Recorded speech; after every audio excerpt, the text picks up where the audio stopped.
Hi, everyone. Thanks for joining us for the 2024 National Small Nonprofit Summit. We are so glad you are here. My name is Kiara Frechette. I'm the Nonprofit Programs Director here at Spur Local. In this breakout session, we are going to be focusing on using data as part of our storytelling to connect with our audience. We all know the impact that we've made on the folks that we serve, but how are we explaining that to our audience? How are we conveying the statistics, positive change, success stories in a way that captivates people's interest? In this workshop, we're going to work through developing your story and working through ways to strengthen your organization's narrative.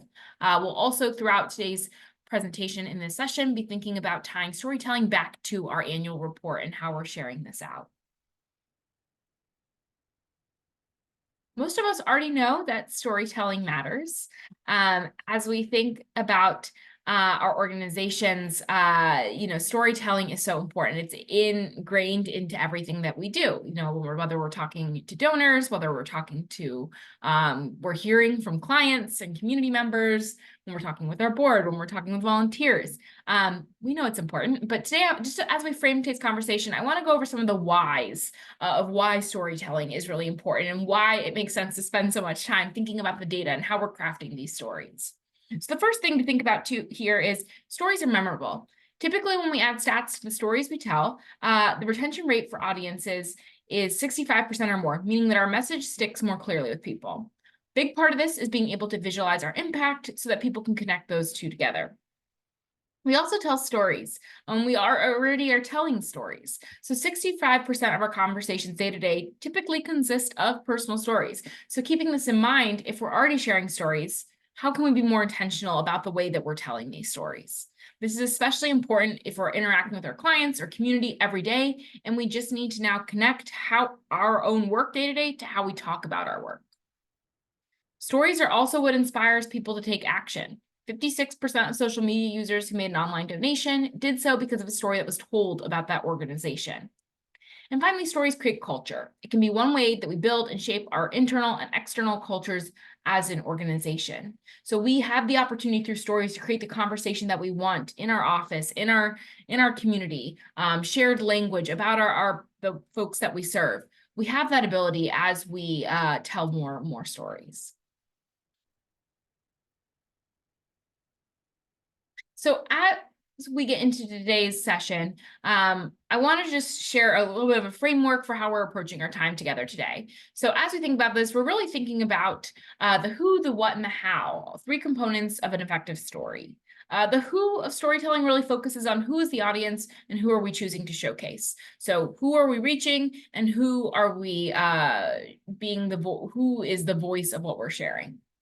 The what is the what that shapes our stories. What is our purpose? What stories do we want to tell? What are we including in them? What stories are we telling? And then lastly, the how, thinking about how will we communicate the story? How will we structure the story? This is really helps determine our approach to the structure of what we're communicating with folks.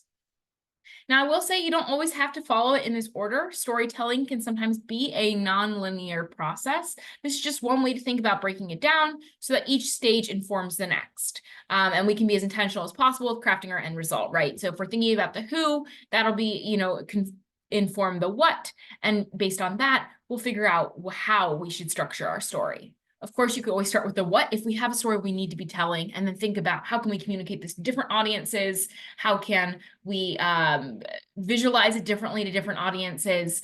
Certainly could start in the middle, but for today's presentation, we'll be going through it kind of who, what, and then how. So first diving into the who. So every story speaks to an audience, and every audience resonates with the voice of our story or of our organization. So when you think about your audience, you'll want to be clear on who you're talking to. This could be your donors, it could be your volunteers, advocates, constituents, most the folks that you serve, just thinking about who your audience is in our communications. That being said, sometimes you don't start here. You don't start with the who we're speaking to. Sometimes we're starting, planning. We know we're going to do an annual report because it's content we're going to create no matter what.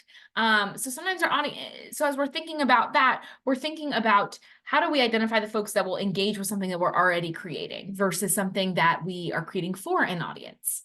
And sometimes our audiences will overlap or we'll want to reach the broadest audience. Again, thinking about that annual report, sometimes we're making it widely available to all, so we don't need to hone in on specifically who's going to be reading it, but more so how will our general audience interact with it. So as you're thinking about who, you can be thinking about one, who is a specific audience? What are their characteristics that I can be leveraging as I'm picking out the stories and data to use to share with them, but also thinking about if I have something already created, how can the largest majority be able to interact with it? That being said, the more focused we get in identifying who we're telling our story to, the clearer our goal is. Example again, we're going back to annual report. If you know your annual report will be most likely read by donors, that might change your objective and allow you to make more specific choices on the types of data or stories you want to include. If your donors, if you ran a capital campaign, for example, this year, you may be focusing your annual report on a full section of how donors allowed you to meet your goal. You'll want to cater to what your audience will resonate with and what they're looking for in your story. As for your voice, how are you speaking to this audience? Who are you to them? Within the story itself, you'll want to consider who the best person is to highlight. So if you're talking to volunteers and you're trying to recruit more volunteers, an existing longtime donor or a newly excited volunteer are likely best equipped to be your quote-unquote main character. Knowing this also helps you determine what point of view your story should be, and that's really useful for planning to collect that story. It can inform your questions, your visualizations, and so on. So now that you've identified these essential players, I want you to pause the recording here and just get a piece of paper and go ahead and note this down. But what stories is your nonprofit telling regularly? Where are you using these stories? Oftentimes we ask folks as we're working with them on storytelling or as we're meeting with them in workshops is to really just do a quick audit of what you're currently doing, because that can also help inform what future actions you take. If you find that your nonprofit is telling stories specific to a certain program, most often, maybe noting that you may want to spend more time on collecting testimonials and interactions and stories from another program. If you find that you're always using them on Instagram or you're always using them in donor letters, how can you collect more stories with the intent of using them in those ways instead of vice versa, kind of combing through your resources and stories to figure out which ones you could use, thinking about, okay, here's what we usually put in our donor letter. How can I now try to find stories for that way? So just take a second here and just note down, what stories is your nonprofit telling regularly and what are you using these stories? Where are you using them? And that really gets to the what, right? What stories are we telling? What's the purpose? What are we including? So expanding on what we touched on earlier, you're going to want to be clear on what you're trying to achieve or your goal for the story. And this can really inform the types of stories that we use and choose to tell. So as you'll see here on the slide, there are 5 kind of examples of story types, though you certainly may choose to have another or have another in mind of a story you typically tell. On-the-ground storytelling is really where we demonstrate the impact of our work authentically and in real time.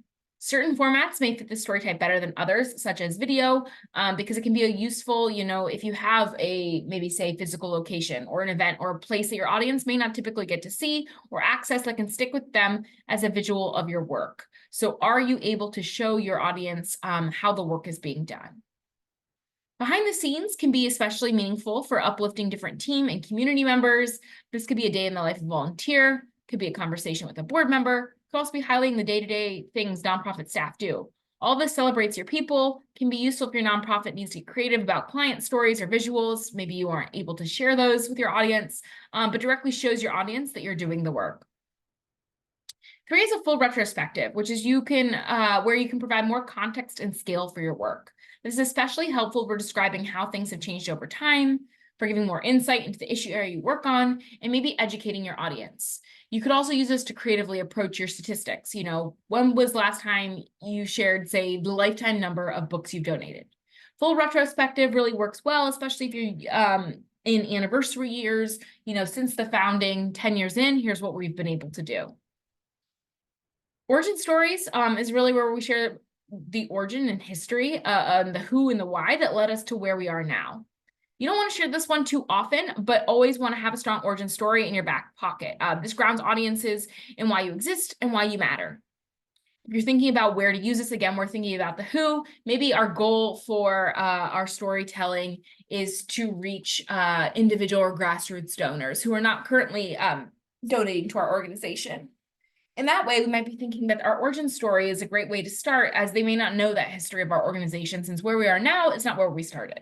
So spend some time thinking kind of, again, about what is the goal that we want and how can we choose what type of story will support that. And then finally, impact stories, though all of these show impact in some way, but impact stories are a great way to humanize the stats we're sharing about our work. These stories are often hopeful, inspirational. These are quotes, testimonials, and really can come from multiple people in our community. So as you get started with your story, always start here first of what is the goal with what we want to share about, what is our goal, where do we want to use this story, and then what type of story should we be using to do this? As tempting as it is, unfortunately, we cannot share everything in a single piece of content. That gets overwhelming, easily muddled for audiences. So this is where it's handy to know exactly who your audience is and to be very clear on the goal we're trying to achieve. So you can pick and choose best elements to include. Everything, of course, is important, but you want to try to focus on the highlights. So here you'll see 6 buckets of things that should go into something like an annual report. So with your stats, we recommend sharing one about your growth, one demonstrating your impact, and one to describe the scope of your work. You'll want to also use some of the stories that you want to tell to showcase specific programming. You could share stories on values or achievements in ways that are non-repetitive. Something that we sometimes see organizations tend to forget most often when sharing content is milestones. These are major historical milestones and achievements. And these are great to report out, especially if you consider major donors the main audience for annual report content, because they're likely what we've been able to support through what we've been able to do as a result of their gifts. If there's anything new or any firsts this year, you'll want to include that as well. And then the last 2 here, people and structural, depending on your audience and just depending on your goal and your forum, you may choose to include updates on staff, new board members, new staff members, leadership positions, or staff growth, new office, any other major changes. Again, it depends on your audience. If you have a piece of communication that is going out to donors and you don't really have volunteer opportunities for them to interact with staff, you may not choose to, or you may choose not to have those staff members featured because they may not know them. It's great that you have those new staff members, but it may not make sense for that type of communication. If you have volunteers who are regularly interacting with your staff, and you have a volunteer newsletter that you're using story-wise, it may make sense to bring in, we're having a new volunteer coordinator, or we have a new staff you'll be hearing from most often. So just think about, if we're thinking annual report, you can certainly do all of these pieces, but if we're thinking about more targeted communications, you may just want to pick and choose, especially from group 5 and 6 here, depending on the audience, if it's relevant and interesting and makes sense to share with them. And then lastly, as we think about the what, we're determining where we're going to use it. Making that decision can really inform how we collect and from whom. So it doesn't hurt to do this early. We love also multi-channel marketing, where we're adapting and reusing same content in various ways on different channels where it makes sense. So as you think about what, you may be thinking about, okay, this is the story that I need. But as I think about what, I'm thinking about how do I use part of this on the website, and then how do I pull out snippets for social media? How do I take something that we have on our website, a video, a client impact story, and how do I take that and use it in a fundraising campaign? So as we think about this, website is one of the first places we'll go to. Stories make it more engaging. The more that people can visualize and connect with our work in a way outside of the numbers, the better. Social media channels, these are naturally ripe platforms, but here we want to make sure that the format of our story focuses on single subjects and are short, so you don't lose people's attention. So as we think about social media, you'll want to make sure that you're only sharing kind of one story per post, that you're sharing maybe multiple quotes via, the different options, like a multi-picture post. When you're thinking about social media, we cannot write that full story that might be on our website or do a full video, but having snippets of that. Another way to think about this is text-based stories, and these can include transcripts, maybe from audio or video recordings, but these are great for verbal and written fundraising appeals to ground them and make them more relational. As we think about our stories of fundraising, we're often thinking about impacts stories, and we're thinking about how do we talk about a new initiative we have, something that's ongoing, and the people that have supported it or been impacted by it. Video is also becoming a more accessible format by the day. Visually, it's a great way to authentically capture stories, very engaging online. Canva, and I'll talk about some other tools, are really great at making some quick videos that you don't have to have people in. But really just thinking about how do we share the same story in different ways. Again, that media marketing, multi-channel marketing. You're using video on both maybe social media and having it ready on your website so you don't have to recreate the wheel. And then finally, you can think about where you're using a certain story. So different collateral you're creating. So creating standalone documents for events or meetings that tell the story or a story of your organization. So if you have, a brochure about your services that you have is something that is given maybe an onboarding to board members or staff members or anyone who comes in the doors of your organization, this is what we're thinking. And as we think about collateral, the difference here is that maybe we're thinking about our story from that origin story point. We're sharing those milestone moments, but not necessarily sharing something specific to that year. So I'll go ahead and have you pause again here, get that sheet of paper back out, and note down, what do you feel like makes storytelling effective? A lot of times, we see similar to how we craft appeals differently based on what we know our donors resonate with. Same thing about stories. So each of us has a different way that we feel like a story resonates. And as you think about what you feel like makes storytelling effective and makes storytelling effective for your organization in particular, the other question I want you to think about here is just how does including data support that? Are we sharing data? Are we often able to support the larger narrative we're sharing with data points? Are we not sharing data points? Is the data that we collect as an organization separate from the information that we're sharing out around our impact? Is the data just internal? Just thinking about how does data support our storytelling? And as we get into that, the reason we have you thinking about that is as we move into the how, we're thinking about how we're structuring our stories, how are we weaving data in, and knowing how you currently do it, again, helps inform where you want to start with what I'm sharing today, and also how you kind of want to build on that. There are a lot of different types of story structures out there. Some are more effective than others, depending on the story we're telling and the format we use. There are no right or wrong answers here, but we want to share, and what I'll use right here on this slide is one of the most common and kind of conventional story structures the audiences we're talking to will likely resonate and feel familiar with. So as we think about this, we'll want to start our stories by setting a scene. Our audiences need to create a connection with whomever or whatever our story is about. So you want to give the context right off the bat. Then you'll want to create some urgency by establishing what the stakes are. You want to give your audience a reason to care about what's going to happen next. Typically, when we're tying our story to a single goal or objective that we want to achieve with our audience, there needs to be a main struggle.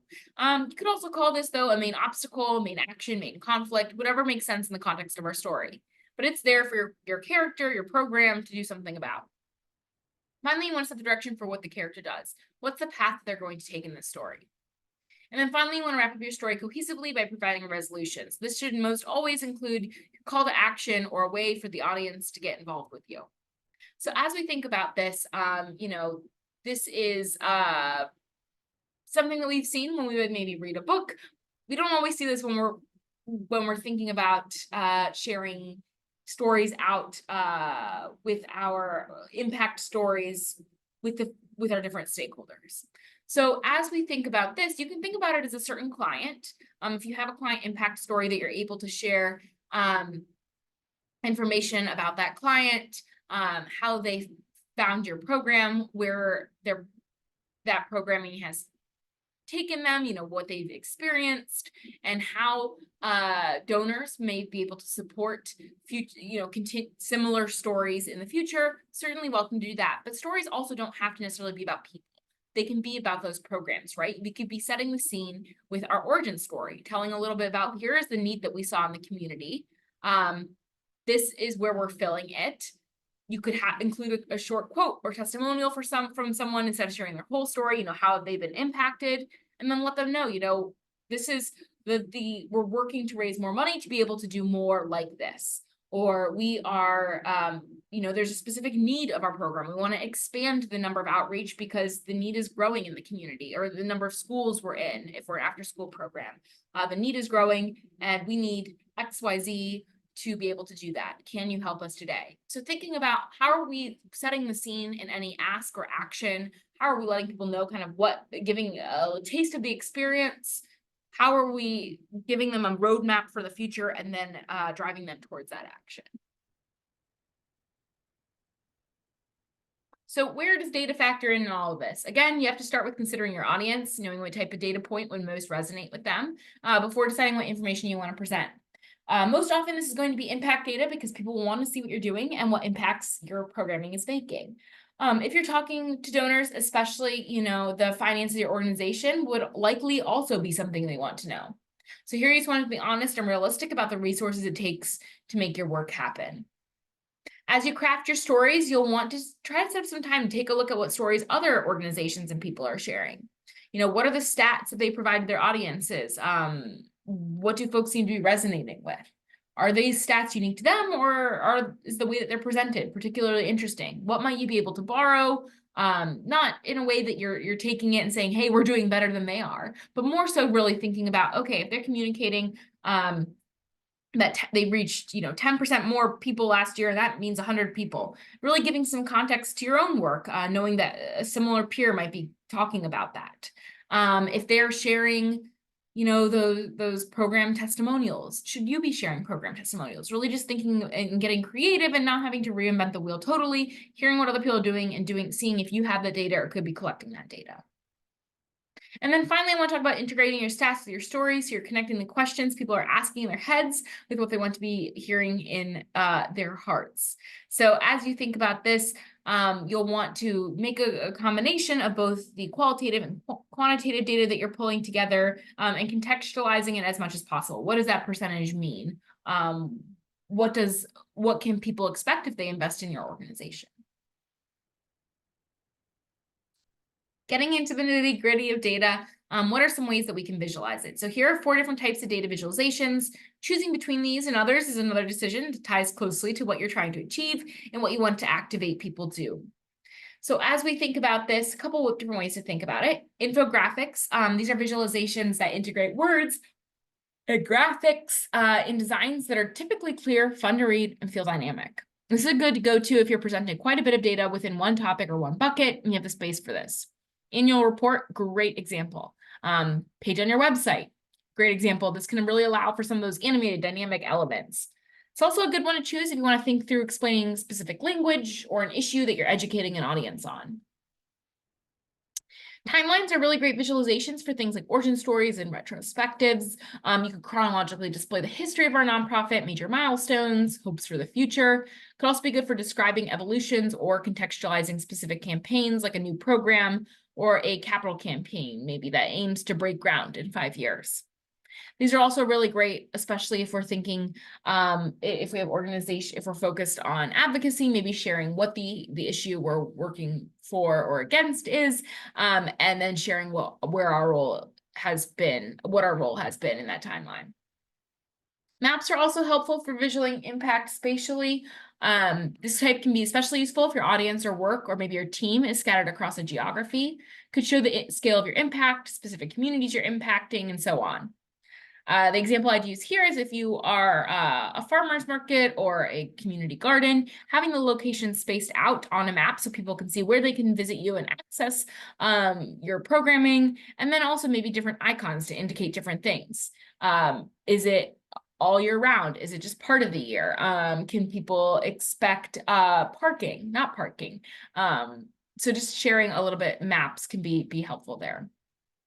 And then finally, the good old graph. Graphs are straightforward, but great way to really simply communicate our impact. This slide here is just meant to be a resource for you after the summit when you're actually starting to create some of your visualizations. These are some tools we found that you can use, and I'll quickly go over them. But again, feel free to pause or screenshot. This is something that you can kind of come back to here. Raw is great for analysis, some basic visualization, easy to use, simple interface. Canva, we love. You probably love it too. You're probably familiar with it. ProPlan is available to nonprofits for free, and they have some really awesome infographic templates that make it easier to start creating them. They also have a lot of icons to choose from and represent your data in more fun and eye-catching ways.